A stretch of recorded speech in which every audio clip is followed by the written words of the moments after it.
Olá, estimado irmão e irmã na fé em Jesus Cristo. Nós iniciamos este momento devocional em nome de Deus Pai, Filho e Espírito Santo. Amém. Façamos oração. Ó Senhor nosso Deus, te louvamos pela semana que terminou, por esse final de semana que estamos iniciando. Derrama as tuas bênçãos sobre nós e nossas famílias. Envia teu Espírito Santo para estar conosco agora quando vamos meditar na tua santa palavra. Isso te pedimos e agradecemos em nome de Jesus Cristo, teu Filho, nosso Senhor e Salvador. Amém. Que a graça, a paz e o amor daquele que veio, daquele que vem e daquele que virá em glória, Jesus Cristo, nosso Senhor e Salvador, permaneça hoje para sempre com todos vocês. Amém. Queremos meditar na primeira carta de Paulo aos Coríntios, capítulo 7, versículos 12 a 16, que diz assim: Aos outros digo eu mesmo e não ao Senhor, se um homem cristão é casado com uma mulher que não é cristã, e ela concorda em continuar vivendo com ele, que ele não se divorcie dela. Se uma mulher cristã é casada com um homem que não é cristão, e ele concorda em continuar vivendo com ela, que ela não se divorcie dele. Pois Deus aceita o homem que não é cristã por ele estar unido com a sua esposa cristã, e aceita a mulher que não é cristã por ela estar unida com o seu marido cristão.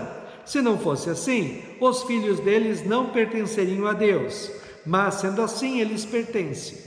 Porém, se o marido não cristão ou a esposa não cristã quiser o divórcio, então que se divorcie. Nesses casos, o marido cristão ou a esposa cristã está livre para fazer como quiser, pois Deus chamou vocês para viverem em paz. Esposa cristã, como é que você pode ter a certeza de que não vai salvar o seu marido? E você, marido cristão, como é que você pode ter a certeza de que não vai salvar a sua esposa? Que Deus abençoe essas palavras em nossos corações. Amém. Estimado irmão e irmã, em Gênesis, nos conta a história da decisão de Deus de destruir as cidades de Sodoma e Gomorra por causa dos seus muitos pecados. Abraão, então, em oração, fala com Deus para tentar evitar a destruição da cidade, porque o seu sobrinho Ló vivia nela.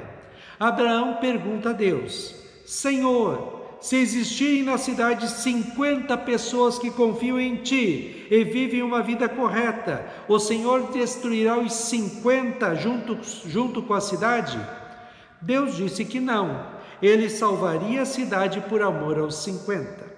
E Abraão então faz as contas e vê que não tem 50 e por isso ele fala: tá, e se forem 45? Deus diz: não destruirei a cidade por amor aos 45. E se forem 30? Mesma resposta. 20? Mesma resposta. Senhor, e se forem 10? E Deus responde do mesmo jeito: não destruirei a cidade por amor aos 10. E todas as vezes Deus sempre diz que por amor àqueles que confiam nele, Ele abençoa todos à sua volta. O apóstolo Paulo está respondendo várias questões de relacionamentos que foram levantadas para ele sobre a congregação ou a igreja de Corinto. Ele está falando sobre a questão do casamento. Hoje ele fala da questão de um casal que era pagão e um deles acabou tornando-se cristão quando ouviu falar de Jesus e o outro não. O que fazer? Paulo orienta que, se for possível, o cristão, quer seja homem ou mulher, permaneça no casamento, se o outro quiser continuar, porque pelo exemplo de vida cristã de um dos cônjuges, o outro pode ser edificado, santificado e, quem sabe, torne-se cristão também. Sobre isso, ouvi um relato de uma mulher cristã certa vez, casada com um homem que não queria saber da igreja. Por 20 anos, ele levava a sua esposa para a igreja no culto de manhã, deixava ela lá e ia para casa e voltava ao final do culto para pegá-la.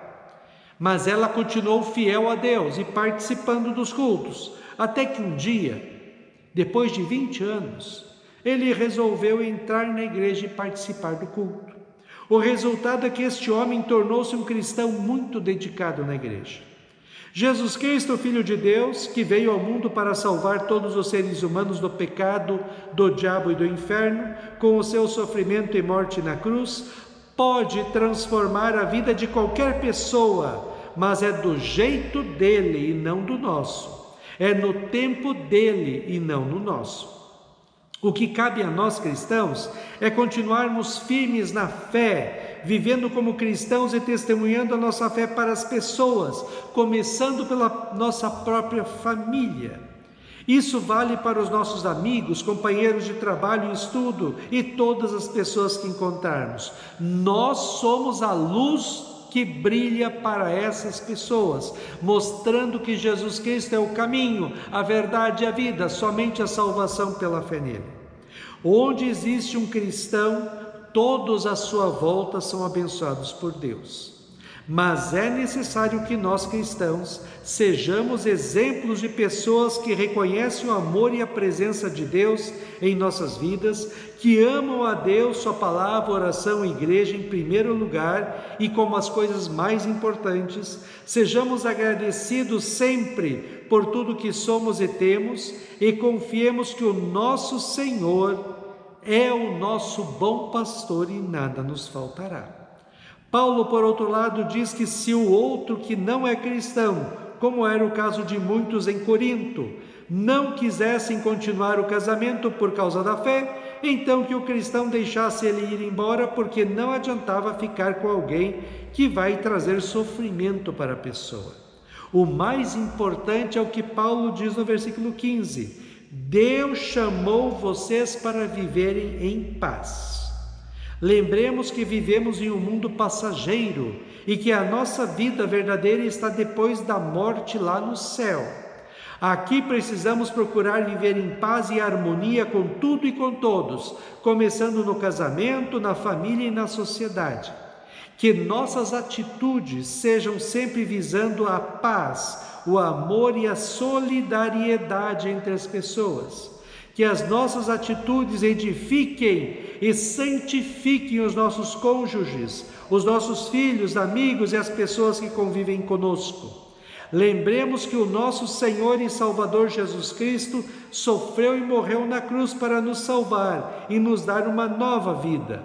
Nesta nova vida queremos ser espelhos de Cristo para as pessoas.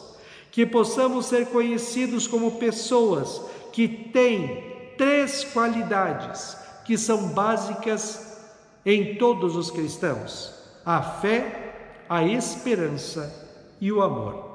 Isaías 26, 3 e 4 diz: Tu, ó Senhor, dás a paz e prosperidade às pessoas que têm uma fé firme, às pessoas que confiam em Ti. Confiem sempre no Senhor, pois Ele é o nosso eterno abrigo. Amém. Façamos oração. Ó Senhor nosso Deus, nós Te louvamos, porque Jesus Cristo sofreu e morreu na cruz pelos nossos pecados e nos salvou. Que nós possamos viver esta nova vida que recebemos de Ti, chamada de cristã. Que nós possamos, com as nossas palavras e atos, mostrar para as pessoas que nos rodeiam o Teu amor. Que nós possamos, especialmente em nossas famílias, viver em paz, em harmonia, e que nós possamos, com a nossa vida, honrarmos e glorificarmos o Teu santo nome e levarmos a Tua palavra que salva para todas as pessoas. Ó Deus, fica conosco neste dia, cuida de nós e dá-nos sabedoria. Isso Te pedimos e agradecemos em nome de Jesus. Amém. Receba a bênção do Senhor. O Senhor te abençoe e te guarde, o Senhor faça resplandecer o seu rosto sobre ti e tenha misericórdia de ti. O Senhor sobre ti levante o seu rosto e te dê a paz. Amém.